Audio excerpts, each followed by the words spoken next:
In this video, I'll go through the Year 7 whole number operations test preview sheet. I'll put some time tag below for you, so if you're following along with the test preview sheet, you can just skip to question numbers that you need help with. But otherwise, I'll put some descriptions for you of what each sort of question is. So if you're looking for help with a particular type of question, have a look there. Order of operations means the order in which you need to solve a problem. You can't always just work from left to right because some orders or some operations rather in maths are more important and need to be done first.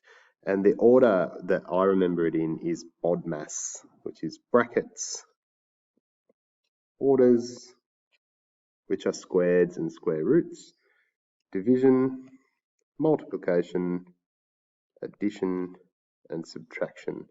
Sometimes this is called PID maths as well, or BID maths, but it's the same thing. So a good example of this might be if we take 2 plus 3 times 4. When we do this, we can't add the 2 and the 3 as our first step. We need to do multiplication because multiplication comes before addition in our BODMAS order. So the question becomes, if we get rid of that equal sign, 2 plus 12. And 2 plus 12 is 14. And this is the correct answer. You can see that if you didn't do it in the correct order, you'd in fact get 2 plus 3, which is 5, 5 times 4, which is 20, which is a different answer to the correct one, which is 14. There's only one answer to this question, and the answer is 14. Memorizing your timetables is a fantastic skill. Here's some extra little strategies for you in case you've got to deal with big numbers. It doesn't matter what number you multiply by 0, the answer will always be 0. So in the first example, no groups of 32 means that you have nothing. If you're doing your 1 times table, the number being multiplied will always stay the same. So if you've got one group of 67, then you'll have 67. In your 2 times table, all you're doing is doubling a number. So no matter what the number is, just double it. So 42, if I double that, I get 84. My 3 times tables are a little trickier. What I need to do there is I need to take the number, double it, and then add the number on again. So in the case of 3 times 13, or 3 groups of 13, I'll double 13, which gives me 26, and then I do 26 plus an extra 13, that gives me 39. My 4 times tables are a lot like my 2 times tables. The best trick is just to double. So 4 times 21, or 4 groups of 21, I double 21 to get 42, and then I double 42 to get 84. The 5 times tables have a nice trick. You can count them on your fingers like I see a lot of people do up until 12, but if you get a hard question like 5 times 26, one great strategy is to multiply by 10 instead and then halve the answer. 10 times 26 is 260, and half of 260 is 130. And of course, the 10 times table, all we do is just pop 0 on the end of the number. So 10 groups of 47 makes 470. Question 1's an addition question. So we've got a couple of options here. If we wanted to use a higher order strategy, what we could do is we could try and put 2 of these numbers together in a sequence that lets us more easily answer the question. So if I was looking at this question, I think I'd be having a look at the 8 and 52 and realizing that if I add those together, I'd end up with 60. And that 60 plus 14 is a much easier question than trying to add the 3 numbers together. So that way I have the answer 74. Now, if that doesn't suit you, then some people would use long addition in this question. So what you could do is you could stack the numbers. So you could say 8 plus 52, 14, and we work down the columns. The first column we work down the right, so 8 plus 2 makes 10, 10 plus 4 makes 14. We drop the 4 ones and we carry the 110. Now we've got 1 plus 5 plus 1 makes 7, and we've arrived at the same answer. Question 2 is another addition question. Again, a couple of different ways of answering this question. One strategy might be to turn this 399 into a 400, and we can do that if we just make it 1 bigger.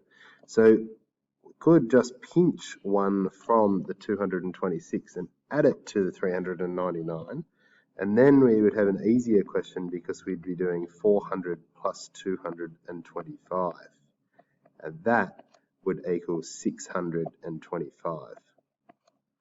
Alternatively, we could do this one as long addition as well. So we can say 399 plus 226, and we'll work down our rows right to left like we did above. So 9 plus 6 is 15, drop the 5 ones, carry the additional 10. 1 plus 9 makes 10, 10 plus 2 makes 12, drop the 2 ones, carry the 110.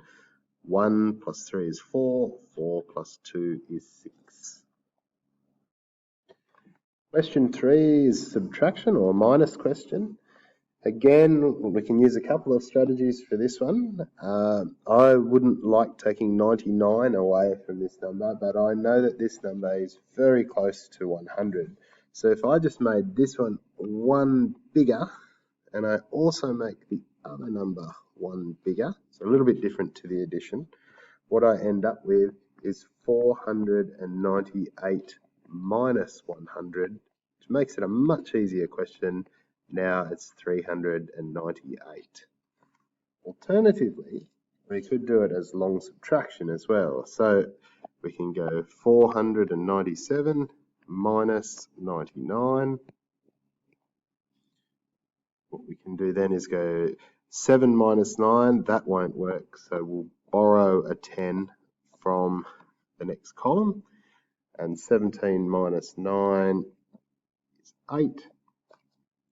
8 minus 9 won't work again, so we'll borrow 1/100th, and we will now get the question again, 18 minus 9, so this one becomes 9, and 3 minus nothing is 3. Question 4, slightly different sort of subtraction question. What we might do here is we might subtract the 100s independent of the 10s and the 1s. And so by what I mean by that is I might take the 200 and subtract 100 from it, which would give me 100. And then I'll take the remaining 75 and subtract 50 from it, which gives me 25. And now it's just a case of adding those two numbers together, which would give me an answer of 125. The other way we could do this is by long subtraction. So we can stack the numbers again, and we can make it 275 minus 150. And so we say 5 minus nothing makes 5, 7 minus 5 makes 2, and 2 minus 1 makes 1.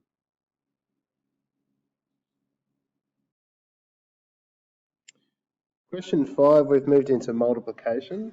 Now, we might think about a good way to make this a nice, easy question for ourselves, because if we just work left to right, we'd do 24 times 2, which would make 48, and then we'd have to try and do 48 times 5, which we could find strategies for, but it's probably easier if we just look at doing the 2 times 5 part first.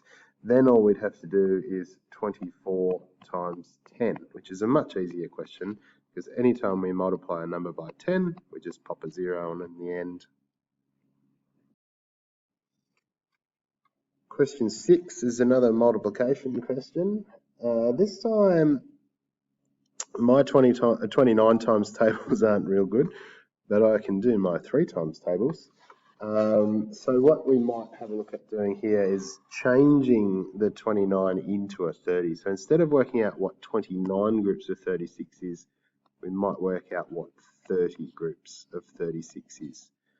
But it will be important here that we don't forget to take away one of those groups of 36 because it's only asking us for 29 groups, okay? So let's have a look at multiplying these numbers together. Even 30 multiplied by 36 is a fairly tricky question in itself. So if we do 30 times 30, we'd get 900. And then we do 30 times 6, which is 180. And we'll take the 36 away. So now we've got 1080 minus 36. And if you just concentrate on the 80 minus 36 part, we'll end up with the answer 1044. Now we could do this by long multiplication. So we do that like this. We say 29 times 36. And we start. So the first step here will be 6 times 9, which is 54. So we drop the 4 ones and we carry the 5 tens. And we say 6 times 2 is 12. 12 plus 5 makes 17. In the next line, we drop a line, we drop a 0. And the reason that we're doing that is because we're moving over into the tens column now when we're dealing with a 3. So we say 3 nines are 27, 3 twos are 6, and 6 plus 2 makes 8. And once we've got to this point, we're now back to addition. So just like the long addition, we go 4 plus 0 makes 4. 7 plus 7 makes 14. 1 plus 1 plus 8 makes 10. And we end up with the same answer.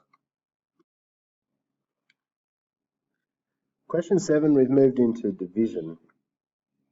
And in this question, if you're doing this using higher order thinking, this one's probably a little tricky.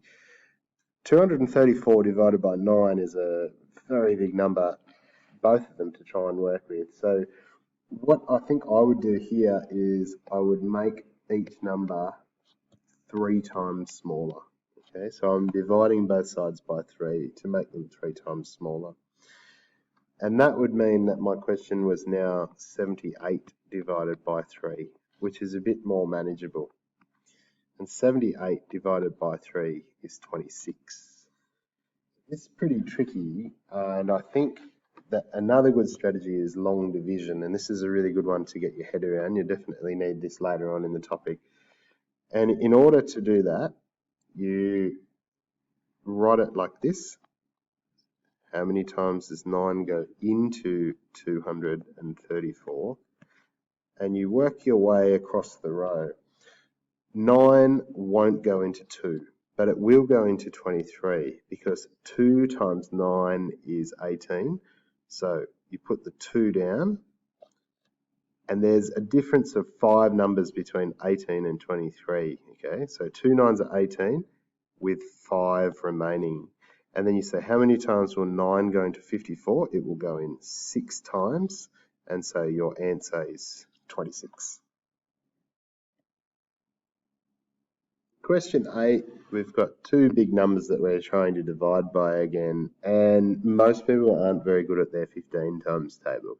But as soon as I see this question, I can see that both of these numbers can be divided by 5. So the first step I'm going to do is I'm going to divide both sides by 5, make them 5 times smaller. And so then I know that the new question is 90 divided by 3. And that's much easier. 3 will go into 90 30 times. Question 9 is an introduction to indices.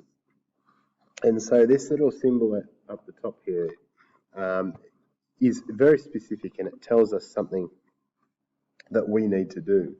And it tells us that we need to multiply this base number here by itself 3 times because the top number is a 3.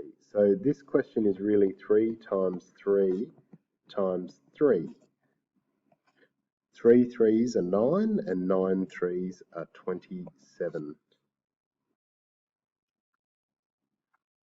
Question 10 is another indices question. So just like in the question above, if you haven't watched that, go back and watch that one because there's pieces of information here. This base number here is the one that's getting multiplied, and this number tells us how many times we have to multiply it by itself. So 1 times 1 times 1 times 1, etc., etc., etc., all the way up to 24 times. Now, it doesn't matter, does it? Because no matter how many times you multiply 1 by itself, the answer is going to be 1. Question 11 is a square root question. These are the opposite to the ones above in 9 and 10. In the questions above, it's telling you how many times to multiply a number by itself. Question 11 is asking, with the square root symbol, which number multiplied by itself makes 25? And of course, 5 multiplied by 5 makes 25, so the answer is 5. Question 12 is another square root question. So again, just like in question 11, this symbol here, this square root symbol, is asking which number multiplied by itself will make 100? And the answer of that, of course, is 10. Question 13 is asking us to use an estimation strategy. So it doesn't want an exact answer. If in the test you use long multiplication on this, you'll get it wrong because it's not after the exact answer. It just wants an estimate. And it's asking you to do that by rounding each number to the first digit or first number. So this number and this number are the ones that we're interested in. 785 is bigger than 750. In other words, it's more than halfway between 700 and 800. It's closer to 800. So this number becomes 800. If you want a better way of thinking about that, what I do is I put a line in here and chop it. And if this number here is 5 or greater, then the first number goes up. And in the second example here, if this number is less than 5, then this number will remain the same. So the new question is 800 multiplied by 40, which is 32,000. If you're wondering how I knew how many zeros to put on there, there's a little cheat to this. I only look at these numbers to start with. 4 8s are 32, and then I just count 1, 2, 3, and 1, 2, 3, go on to my answer. Question 14 is another estimation. If you haven't watched question 13, go back and watch that. We're estimating an answer by rounding each number to the first digit, okay? So what we're doing is we are putting a line in after the first digit, and we are having a look at the second number, okay? If the second number is 5 or greater, then the first digit will go up 1 in value. In this case, both of these numbers are 5 or greater, so the new question becomes 2,000 divided by 50. Now, what we'll do is we'll start eliminating some zeros here to make life easier. If there's zeros on both, you can swipe them off. And so now the question's easier. It becomes 200 divided by 5. 20 divided by 5 is 4, so the answer to this one will be 40 because there's an extra 0 there. To answer question 15, we're going to need to use the rules of order of operation, or BODMAS. So I've put those over on the side over here where you can see them. And these are the order that you have to do things in. So in question 15, you can't just work left to right. To make it a little clearer, what we could do is we could put in some brackets, because you see division and multiplication have equal weighting and they need to be completed before you do addition. So here we would have to work out these two sections first. So in the first run, it would become 9 plus 9 plus 12 divided by 2. In the next section, it will become 9 plus 9 plus 12 divided by 2 makes 6. And in the last run, addition can just be done from left to right. So I'll just bring myself up here so I've got a little bit more room. 9 plus 9 makes 18. And then 18 plus 6 makes 24. In question 16, we need to use BODMAS again. So when we go through this, the other way to do this is you can run down your list. You've got your BODMAS rules over here. So sometimes I just run through them and go, does it have any brackets? Oh, yes, it does. It's got brackets just here. So we'll start working down the list. 6 plus 12 divided by 4 minus 4 plus, and I'll solve what's in the brackets. 7 minus 4 is 3. In the second run, I'd go, does it have any orders? No, it doesn't have any orders. Does it have any division? Oh, yes, it does. It's got 12 divided by 4 hiding in the middle here. So that will be my next line. It will become 6 plus 3, because 12 divided by 4 is 3, minus 4 plus 3. Addition and subtraction have got equal weight, so now I can just work. That means they're as important as each other. So from here, I can just work left to right. So 6 plus 3 makes 9, 9 minus 4 makes 5, and 5 plus 3 is 8. And we've solved the question. Question 17 is a worded problem. So we've got Jan, who's made 30 chocolate cakes. She's got 30 chocolate cakes that she then cut them into quarters, and she sold each quarter for 45 cents. So if she started with 30 and she cut them into 4, she now has 4 times as many. And if she's got 4 times as many and she sold them for 45 cents each, we'll be able to solve this problem. Now, we've got to do our brackets, because remember we're still on BODMAS over here. So we've got brackets here, which means that she's got 120, and she sold them for 45 cents each. So we might do long multiplication on this one.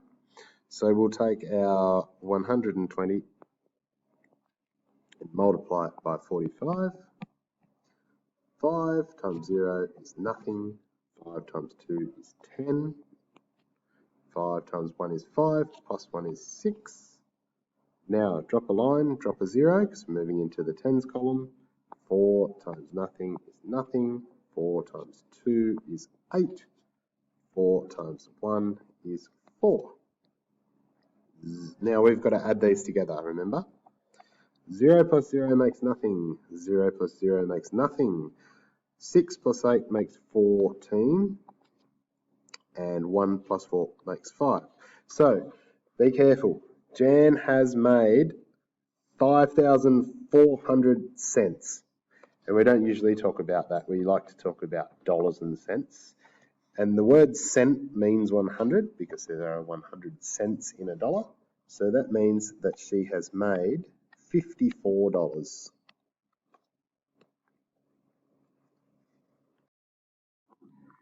Question 18 is our final worded question. Mike hired a Lamborghini for 5 days and it cost him $2,300 a day.